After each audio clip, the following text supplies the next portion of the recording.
Work is a stress. There's good stress and there's bad stress, but it's still stress. And stress is cumulative. Welcome to Ultrahabits. Here, we go under the hood with our guests to unpack the minutia and to understand what processes and systems they engage or research that result in ultra-enhanced living. We are live. Jed, welcome to Ultrahabits. It's been obviously a bit difficult to pin you down being a doctor. You know, you're up and down, your schedule's moving all the time. And I'm really grateful to have you on the show though, man. Oh, happy to be here, RJ. Thanks a lot for asking. Appreciate it. Yeah. So for the audience that doesn't know,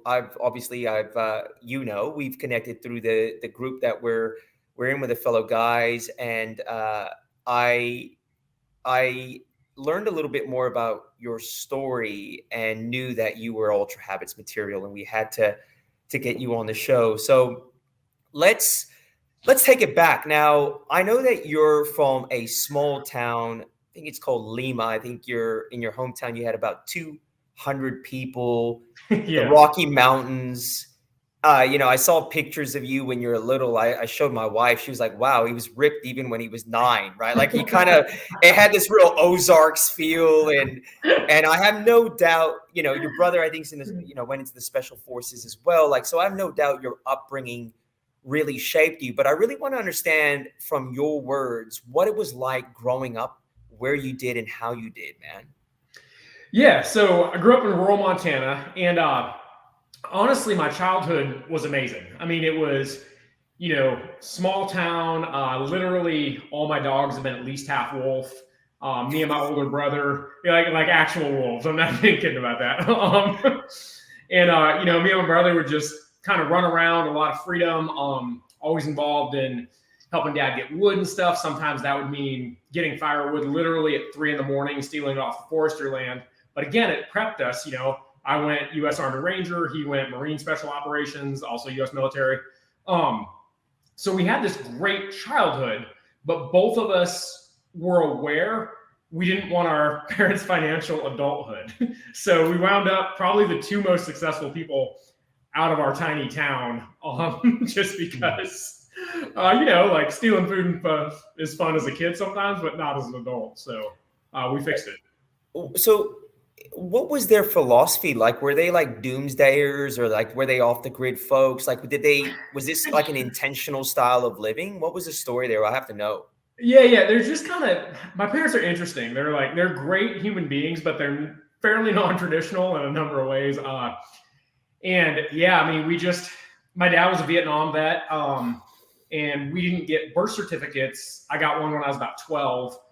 So trying to get a passport and stuff, I had to turn in like 4th grade drawings and kindergarten report cards because America didn't believe I existed. So it was like, real deal. I didn't get any shots until I was 20 and got them on my own, but now I'm a doctor. I mean, it's been kind of a wild ride, but absolutely love them to death, and really have no, quips about parents' upbringing, any of that, in spite of, we lived in a barn in 1st grade. Again, we stole food, like kind of this very interesting, especially for a U.S. childhood. But it wound up working out okay in adulthood. So did your dad have like shell shock from the war, or like was he anti-system, or because like it seems like he was obviously patriotic enough to go in the military unless he was conscripted, but was he like kind of like an anarchist to a degree? Just my mom calls him an authorophile. One of his greatest quotes is "Guilt is a useless emotion." He's just like I would love to time travel because he's fucking nuts, but he is a good time. And just to like capitalize on that, I wrestled him when he was 75. At the time, I'm 28 and just about to enter the Army Rangers, like the fittest U.S. military branch, and I lost. But it's because we're in the living room and I didn't have room to move. I'm a little quicker. He's just still strong. Wow. So you guys, he's an old bear of a man, basically. You guys were raised with a lot of self-reliance, I suppose, right? Like absolutely. We've always worked since we were little. A lot of that was just helping Dad with random carpentry stuff. Into high school, you'd get done with football practice, and then you'd go, potentially help on somebody's building project or do ranch labor or something like that. Our town was so small, we would actually cancel track practice when the Martinells were branding because they were an important family, and all the boys have to go wrestle cattle. So it's just like, it's like a time travel for present day US essentially. Wow. But it's just small town Montana. Oh. Yeah, it brings to mind, there was a movie I saw with Viggo Mortensen. It's a philosophical movie. Have you seen that movie where he raises his kids? Yeah. Mm-hmm. In the wild? We weren't that bad, but yeah. but what was interesting was that scene when he took his kids to see his relatives, and the relatives thought because he was raising his kids in the wild, they were uneducated.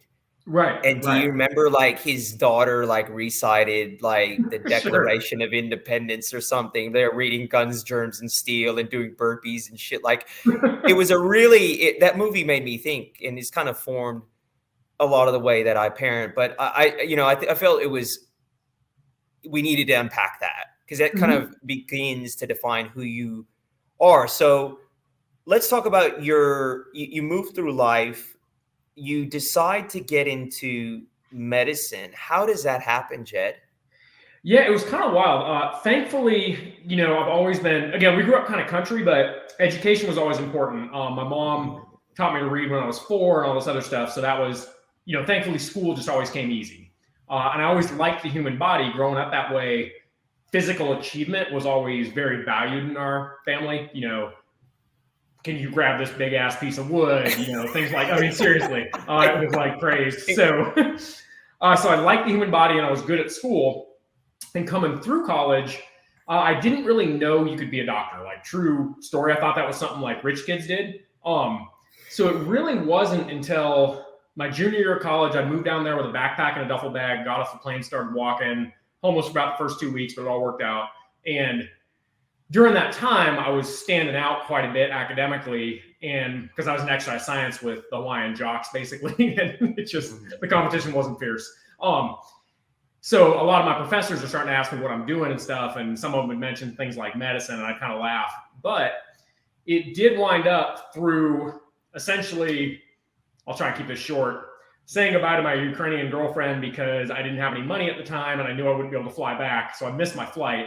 Ping around the airport, kind of an oh shit moment. This dude in his mid-40s pulls me aside. What are you doing, kid? Essentially brought me to the VIP lounge and broke down doctor, chiropractor, DO, all this stuff. He was an Army doc who practiced on 3 different islands. And that conversation was enough to spark, hey, medicine might be possible.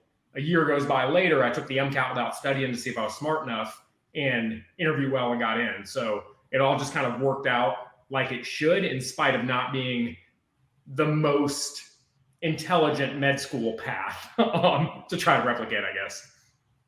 Wow. Yeah. Okay. Dynamic human. So you've got the physicality, but you got the brains as well. Thankfully filling in bubbles, you rolling confident. And, so it works out. Were you intending? We'll unpack the medical journey because I want to go into that. But at that point, were you intending to go in the military as well later on? I was not. No, that did not come at all until my second year of medical school. So yeah, it just wasn't on the radar really. At the time I was thinking more something in the fitness world. I was an exercise science major. I was really into working out. I liked that. So that was kind of what I was thinking, but I hadn't narrowed it down yet. So both you and your brother weren't influenced by your dad to the extent to be like, we're going in the military for sure. No, not at all. There was never any my parents are really interesting. There's never been really any pressure for anything. We had to help work when he needed help, but like, as far as the rest of it, we kind of did our thing and they were super supportive, but there was never any pressure about anything. So it's interesting, but our pressure, I guess, was sometimes actually being hungry and realizing there's a correlation between like good job and not being hungry, I guess. It's interesting because your parents focused on strengthening you guys in practicality, in terms of the practical terms. And in many ways that then enabled you to kind of use that to find your own path. So that's interesting, right? Because a lot of parents try to conceptually prepare their kids, like, oh, you should go do that because you're going to become this. But what are you doing to prepare your kids now? Mm-hmm. You know what I mean? Like through totally. actual existential training, like in reality. And I think that's probably what your parents did well. So you're in medical school. I read it somewhere that like you get out, you go to do your residency, like on the first day, some dude comes in with like a knife wound to his neck or something. Like, what was that like, dude? Like baptism under fire. What happened there, Jed? Yeah, that was kind of wild. My first year, so I was an intern, a baby doctor, and it was Christmas. It was like the early morning Christmas Eve, my first year being a doctor, and where we're at, we have these clans of Irish travelers, essentially gypsies, and 2 clans got in a knife fight over a girl. So we're getting like kind of pinged with traumas, and one of the nurses goes, "We need a doc in the bay," and that doesn't happen very often. So I ran out there, open a truck door, and just the whole cab is filled with blood with a guy's eyes rolling. So I literally grabbed his t-shirt and shoved it in his throat and then choke slammed him onto a gurney because the bleed, like he couldn't lose any more blood. And it worked. He actually walks out of the hospital 3 days later. Through the course of that resuscitation, I actually had to go to the OR with my hand still inside his throat so I could take it off, right when the surgeons fixed up his jugular vein. It's just a really big vein. That you can bleed out. I would have been out. I would have been like, "Peace. I'm going to become a pediatrician or a foot doctor. Like, I'm out of here, dude." No, it was great. There was one nurse I thought was kind of cute, and after the whole event, she cleaned my gloves, my scrubs with shaving cream, and I was like, "Fuck yeah, I like being a doctor." You're showing off. It's always a good motivation. So wait, I got to rewind this though. Irish gypsies. You were in Atlanta at that point? Yeah, I'm in Augusta, Georgia. It's where the Masters golf tournament is. But just across the river in North Augusta, there's these, they call them Irish travelers or gypsies. And they're a little bit, I grew up non-traditional. They have their own version of non-traditional. Are they for real Irish, like from Ireland? Yeah, I mean, somewhere back the line, most of them were born here now, but they're, got it. Wow. They don't, there's a fair amount of kind of inbreeding in the clans and whatnot, so they're pretty Irish. They kept pretty Irish. Wow. See, I was from, I grew up on the West Coast, right? Like, so all this stuff that was happening in the middle of the country, I thought it was like, nah, like they did it, like I didn't think, I didn't think it really existed. So there you go. Yeah. So let's talk about the decision then to join the Rangers. Like, what took you to that, bro? Like, how did you get there? Yeah, so that was something that, again, kind of one of those things in my life that just worked out like it needed to. But with the goal to join Rangers, basically, as a physician, you cost the Army a lot of money. So it's very hard to get misused because if they break an expensive resource, they broke an expensive resource. So as a physician, it's really hard to get into legit training. And that's where the Rangers shine. For example, if I would have tried Green Beret, there's operator and support. As a physician, I would have been support. Rangers, the answer is you're a fucking Ranger, right? Period. So as a physician, I don't have a separate school or tryout or anything. It's the same tryout for other officers, same airborne qualification, same shooting qualification, same physical qualification. So it was kind of my only shot to get the proving that I wanted, but still get paid and get to work as a doctor. And like I said, it just kind of worked out. I wasn't actually their first draft pick. I didn't have any prior military experience or anything. I scored very well on tests and I could crush a PT test. But the 2 people they tried out before me, one wound up in the ICU with rhabdo. Basically, his body broke down and his kidneys shut down from the training.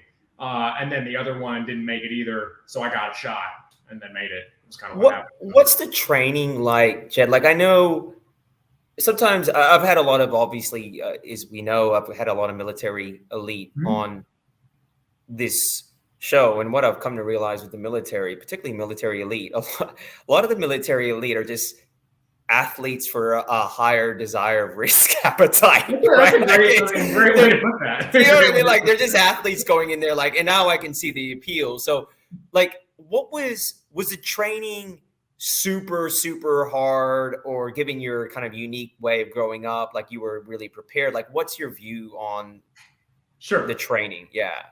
So I've always been athletically confident, I guess. That said, some of that shit sucked. Really? A lot of it, a lot of it's mental. It's not just about being the fastest or strongest. It's kind of enduring the suck. So, for example, during Ranger School, there was a full week of running missions and stuff out in the woods where I got 8 hours of sleep in the entire week. And it's just hard, not getting the food you want. So everyone winds up skinny fat right after Ranger School because all your muscles shrunk, but then nobody else is taking your food away. So you'll just crush all. I spent $50 at the first gas station off post when I left Ranger School and had all the food eaten, the $50 worth of gas station snacks eaten within an hour by the time I got to Atlanta. I mean, it's just like, it sucks to have other people take your food away. But that said, it is also something that's manageable, and just different people come in with different backgrounds. It's different challenges for other people. For me, it was something that I did feel was legit hard. Not something I'd like to re-experience, but I was able to get through it. And thankfully, I did come in at a baseline higher fitness level than most people. And that kind of got me through my lack of military experience. Most people came in with more military experience by quite a bit in the training I was doing. But just my baseline fitness kind of saved me. So and you were also older than everyone, but you're still young, right? Like, so I don't think the age really was an inhibitor, I suppose. But what do you think the people with military experience, their advantage was? Like, they can shoot a gun and shit like that. Like, what was their advantage, do you think? It's not so much shoot a gun. It's just you're used to the suck. Military suck is very different than athletic suck. Athletic suck, you optimize your situation. I'm going to put on the right clothes. I'm going to have my temperature right. I'm going to do all these things. Military training suck is the exact opposite, where they make sure you're uncomfortable in some way. Right. So like if you're absolutely on the verge of freezing, they might let you have a little more food because you're already suffering or something. I mean, it's just like they just keep you uncomfortable in some way while you have to complete tasks and lead other people to complete tasks, which can be tough sometimes. So. And I guess that's what we try to do a little bit more in the ultra endurance adventure racing.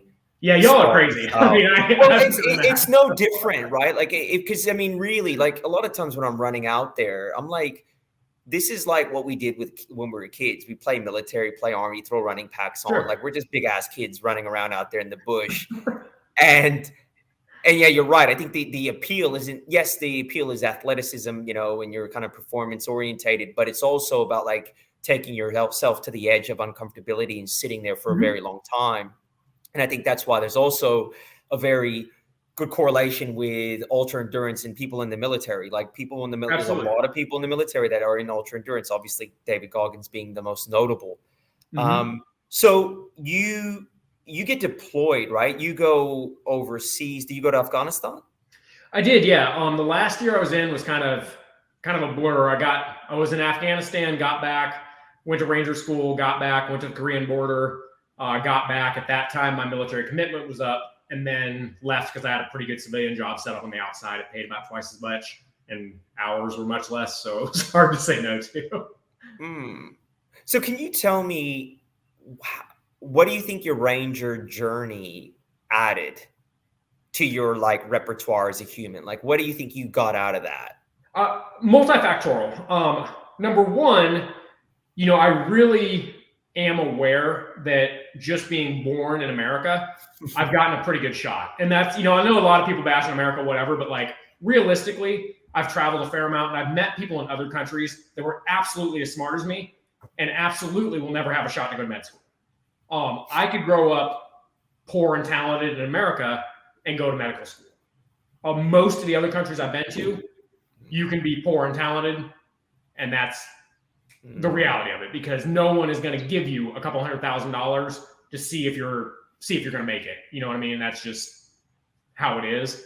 So I'm very aware of the fact that, I'm grateful, problems and whatever, it's not perfect, but I'm grateful to be a U.S. citizen and having that chance to contribute in some way. Ranger doctor was a niche that I really felt met my skill set in a sense, because most doctors won't put up with the suck of being a Ranger, or aren't able to, honestly. So it was kind of this cool little thing, and I was able to really take care of my guys. I wrote 6 letters to help 6 of my prior medics got into medical school. I went to osteopathic school. So learning that hands-on musculoskeletal stuff, we jump out of planes onto concrete.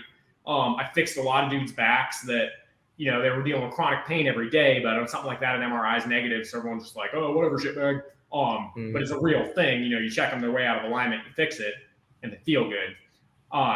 So that part was cool. And then personally, the other thing, growing up in this very physically praised, blue collar kind of tough background, I was transitioning in the white collar world for sure.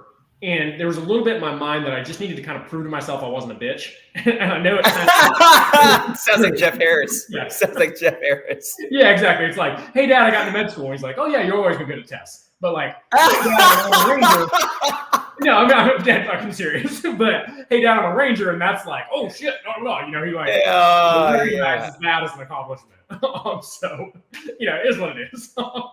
Wow. There's so much to be said in that, like in terms of parenting strategy, right? Like in terms of what you reinforce and the positive reinforcement you give. Like, yeah, I do that with my son. Like I over exaggerate my reaction for things that I know will propel him to seek more praise. Smart. Do you know what I mean? Like I'm trying to play with his head a little bit, right? Like, you know what I'm saying? Because I think it's important, like there's that subconscious need to, always kind of live up to particularly your dad's expectations, right? So one of the things that I really resonate with you with is you've got this deep appreciation of the physicality, but you have a real respect for education.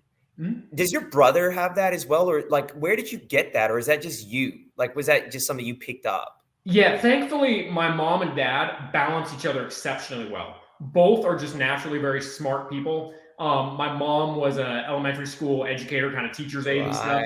So she was great on the balancing out my crazy dad, like absolute opposite personalities, but the two of them melded together to make very functional kids. Like all of us are pretty high functioning. But then my older brother also, he wound up, again, kind of like trigger puller Marine Special Operations, but he wound up pretty legit contracting later on for the U.S. government once he was out. He got 2 master's degrees out of bunkers in Afghanistan online. He was over there for 8 years. And now is a very much executive level, $1 million+ house in DC, all that. He went from trigger puller to suit, working his way up the ranks. So, I mean, he's legit. So yeah, it was just like, he was definitely a motivation to kind of see in both sides and whatnot. But yeah, really just, thankfully, it was something that came easy to me, and you get a lot of positive reinforcement through, doing well and your teachers. And I like school. There's, cool people to hang with, interesting things, pretty girls. You can use it to travel and get money that way. And so it just kind of worked out.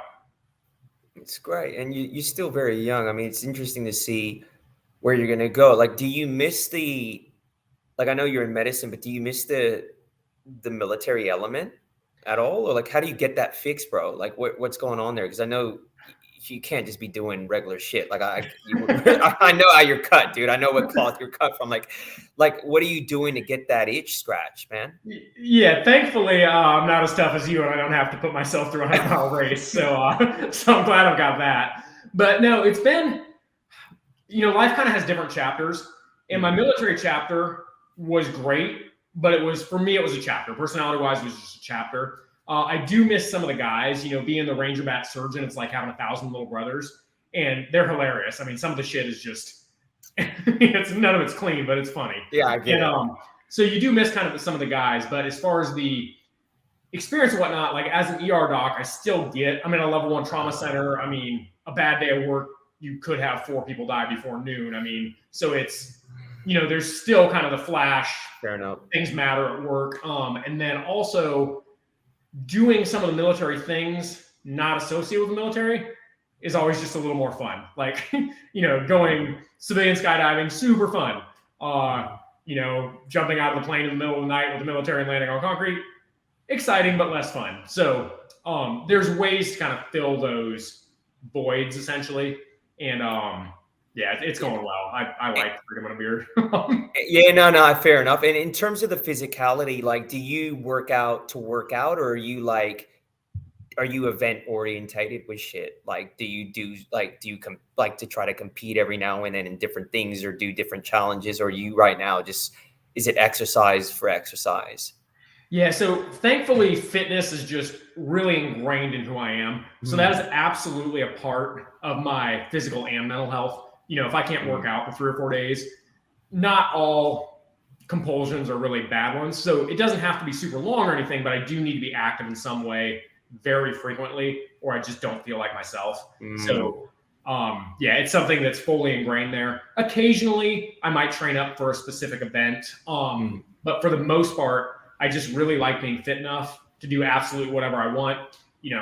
A buddy has a pickup soccer game, I can jump in. Another buddy wants to climb a mountain, I can do it. My boss asked me to join him in a marathon once, so I popped in that without training, which sucked and like bad. But I did stay with him the entire way and out-sprinted him the last 200 meters. So. Do you run well? Yeah, we're naturally good at it. Childhood again. When me and my brother were fighting, we used to get kicked out of the car at like 4 and 6, and Mom would drive behind us. On the Oh shit! Which is actually brilliant because it's a shared enemy. So you had a shared enemy, and we got along great. I mean, countries do that shit. I mean, that's genius. Actually very good insight. Yeah. That's very good. They're like, "Fuck, Mom, man." Exactly. So yeah, I mean, yeah, like I think you and I talked about it offline. I think it's really important to talk about, like, particularly because you do shift work. Like when you're exercise orientated and when you're that type of person that needs to exercise, like it's weird. If I don't exercise for a day or two, my skin starts to feel weird. Like I have to sweat. It's weird. Like I get this weird release through sweating. But also, there's times where I'm super tired. And when I was younger, particularly, like I'd still push myself to get that workout where I should just probably sleep. Right. Like, and you and I had that really interesting conversation. Like sometimes you'll be super tired from a shift and you'll just walk. Like, how do you know, and how disciplined are you with like knowing, okay, well, look, I need to move my body, but probably a full out workout, mate. Like, do you take into consideration your sleep and all that? Like, how do you manage that? Yeah, absolutely. And some people use, there's advanced fitness trackers and whatnot. With me, I grew up in Montana. I kind of hate robots. So with me, it's all just feel. And so exercise is a stress, work is a stress. There's good stress and there's bad stress, but it's still stress, and stress is cumulative. So you have to be in tune with your body and understand, like, okay, this night I had buddies in town. I went out drinking hard 3 nights. I'm getting 6 hours of sleep a night instead of 8 hours of sleep a night. Being active will help me. But if I go try to crush, an hour and a half, like 7 record, that's going to break me down more. So those are the times where a brisk, even 20-minute walk, I feel better, and I can tell I'm doing it right because exercise makes me feel better. Those occasional super crush it workouts where you come back and you're just destroyed, that's taken a toll, and you have to factor that into what else is going on in your life. And I mean, you're successful, a dad, and work out all the time. I don't even have that strain of being a dad, which again is a good stress probably, but it's hard. Like, you got to factor in if you're giving a bunch of time to your kid, that is still a stress on your time, your energy, your system. So it's about feeling your body and seeing what you need kind of that day. Very true, Jed. So, there's situations where like I've had a run plan. My daughter's up 2 or 3 times in the night, and I know I've had 4 or 5 hours broken sleep. The younger me would be like, fuck it. Don't be soft. Go cry. Like it just, but then the kind of me now, I'm like, well, I'm aware of that. And to just unpack this a little bit, like, being a person that's super type A, and, I fell into ultra running more for like embrace the suck movement, not as an athlete. And, like it took me 2.5 years. Like I'd go on training runs and I would feel hungover. Like my pH, like I feel internally like my pH was off. Like I couldn't put language to it. Yeah. And the hangover, the grumpiness. And then I realized like every run I was anaerobic. Every run. Like I didn't understand. You've got to go slow. You got to run slow. You've got to stay aerobic. Like, I didn't understand, why am I so hungover after every training run? And then the accumulation of that stress, the lack of sleep because of the kids, I'm starting to not enjoy it because I'm like, my performance is going backwards. And then I realized that I'm actually training too hard. And you have to be, especially when you're training for ultras, it's a strategy. You got to be strategic and you have to be tactical. Like you can't just be flat out every time you're running, because every run to me was like a race. Yeah. Do you know what I mean? So it's that whole know your body stuff, isn't it? Mm-hmm. Yeah, no, absolutely. If you're like you're talking about the people that wind up really excelling in any of those events, a power lifter, an ultra runner, anyone, they run a race performance on a race day. But there's very few completely full, max out, all out things in the training sessions. And if they are, they're separated from their actual event like quite a bit. Because like it's just a stress on your body. Like going all out takes a toll, and it makes sense that it should. That's kind of like, I'm making my mark as a human. I'm all fucking in, it should take a toll, but you just can't do it day in, day out if you want to perform well. Yeah. Yeah. And so I want to shift the conversation to some contemporary stuff. For like, we're now living in this kind of era of COVID, and I guess, some people are hyper paranoid. They're maybe trying to control the uncontrollables versus focusing on themselves. Like, what's your view on what an individual should be doing to optimize themselves given the current situation with COVID? Should they be hiding? Should they be vaccinating 20 times? Like, what's your view from an MD's perspective on what we can do to stay right? Yeah. So with me, I am 100% for the vaccine. And the reason I'm for it, again, I grew up anti-vax, just kind of factor that in. So I do understand that perspective and the mistrust and everything. But I also, worked through the entire pandemic in the emergency department. And our hospital would put out literal stats of our just thing. I know there was national worldwide stats, but those are a little harder to trust. Like my actual hospital would just count the numbers. This is the number of COVID patients we have admitted. These ones were vaccinated. These ones were not. This is the number of COVID patients that have a breathing tube down their throat.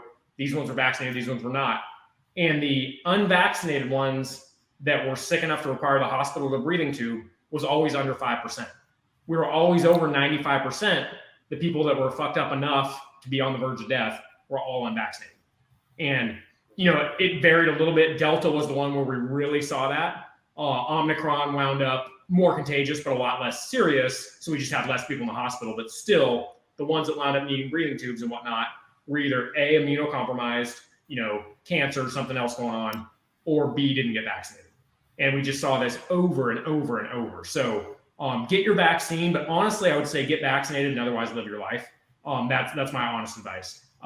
If you are immunocompromised, it sucks, but just like flu season and everything else also sucks for you. It's just, it's tough being in the world immunocompromised. So you need to be a little more careful. But if you have a normal functional immune system, get your vaccine, live your life. Because it's, once we get to a generalized kind of herd immunity through vaccines or contracting it, it'll wind up another kind of respiratory illness that probably will be with us for a while, but it should get out of that pandemic stage.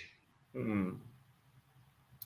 Yeah, and I guess it's just focusing on the basics, right? Good food, sleep, health. Like, yeah, sorry, I should have definitely touched on that. But have a good immune system, but getting there, absolutely. Study support, sleep, incredibly important in both short-term and long-term immunity. So say I went into an ER shift off 2 hours of sleep, I would be much more prone to personally catch COVID again than if I went into a shift on 8 hours of sleep.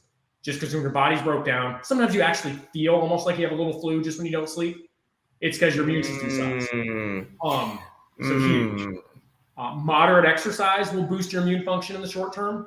Intense exercise, like those big workouts where you felt wrecked after, actually decrease your immune function for hours while you're recovering. There's still value in them. I'm an ex-ranger, like, I like going hard, but you just have to be aware of that. And then obviously just, what's good food and not. I mean, fruits, veggies, like the normal good food is going to help your immune function. You need all those building blocks basically so your body can make all the cells it needs and whatnot. And that would be good fats, again, fruits, veggies, good sources of meat, eating in moderation and kind of in portion sizes that are consistent with your goals.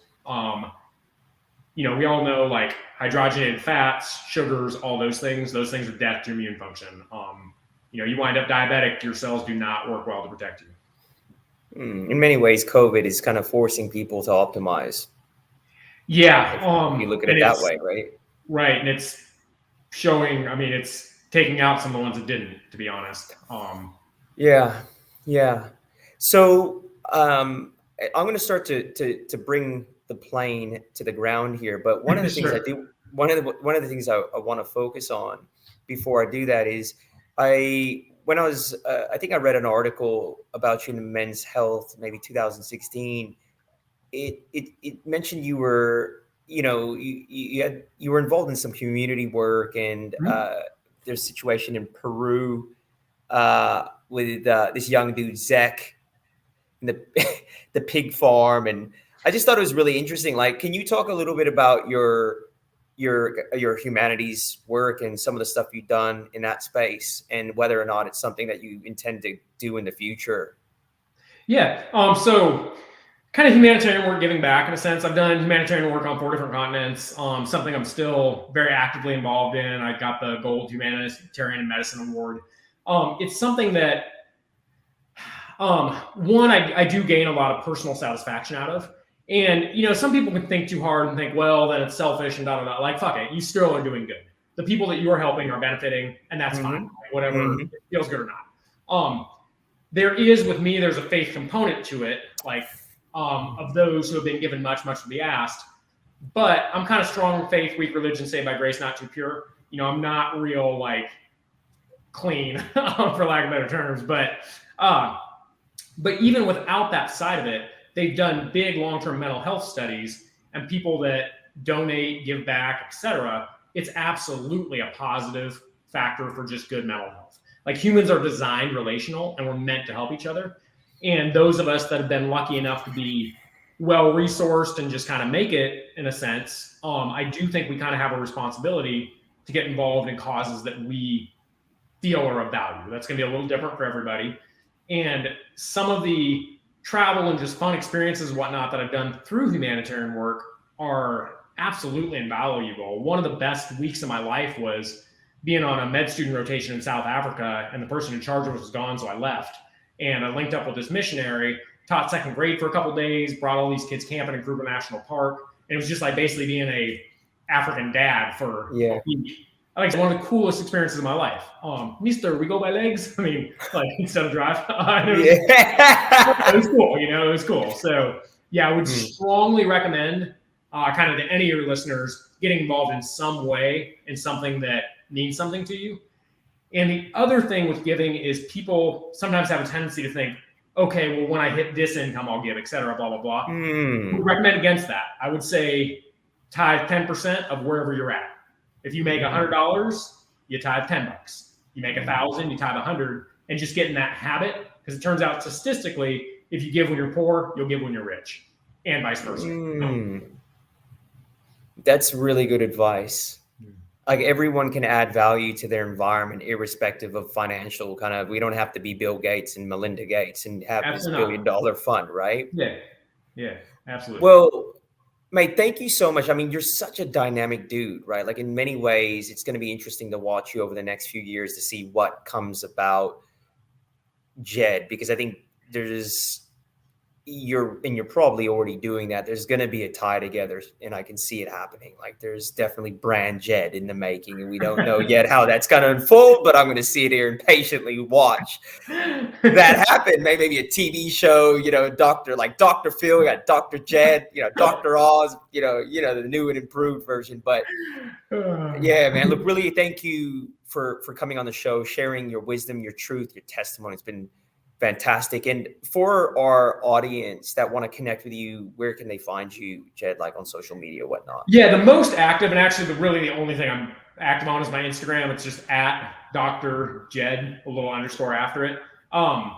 So yeah, link up with me on there. And RJ, seriously, you're a great interviewer, man. It makes it No, I'm serious. It's like, it's a gift. Like Joe Rogan and RJ, it's just oh shit! Oh wow! I'm blushing. You just can't tell. Super enjoyable.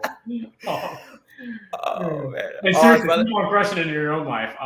It's inspiring to see what you're able to do. Again, I'm very aware that even though I am high achieving, people like you and our buddy Thor are high achieving while also raising a family. And I do give you all props for that, because I know it's a time hit. I do. So respect. No, look, what happens is you kind of scale to the pain, right? Like you'll you know that, right? Like you figure it out. And I think the greatest lesson and the greatest adjustment for a person that is very orientated to their goals when they have children is the realization that you don't own your time. Mm-hmm. And that's the biggest adjustment required, that you really, and it's different than a relationship with a woman or a partner or whatever. It's a real sense of, oh shit, I've got to really optimize here because I don't own majority of my time. Do you know what I mean? So you have to become much more purposeful and intentional about how you spend every minute. Okay. You know, so there you go. That's what you have to look forward to, bro. Keep that with me.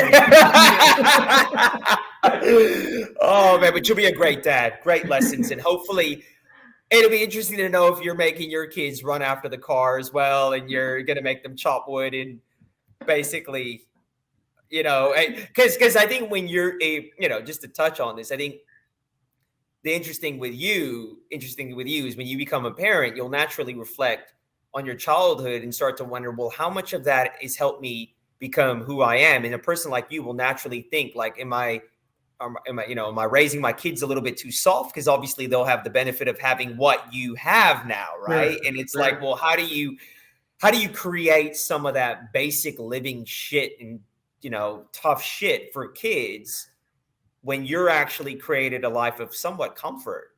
Yeah. I agree. Man. It's hard. I agree. So, you don't want your kids to think you're rich, but they see shit, right? Right. You know what I mean? So anyways, bro, that's enough parenting advice to young Jed. I'll leave it there, man. Thank you so much for coming on, bro. Hey, absolutely, President RJ. Take care.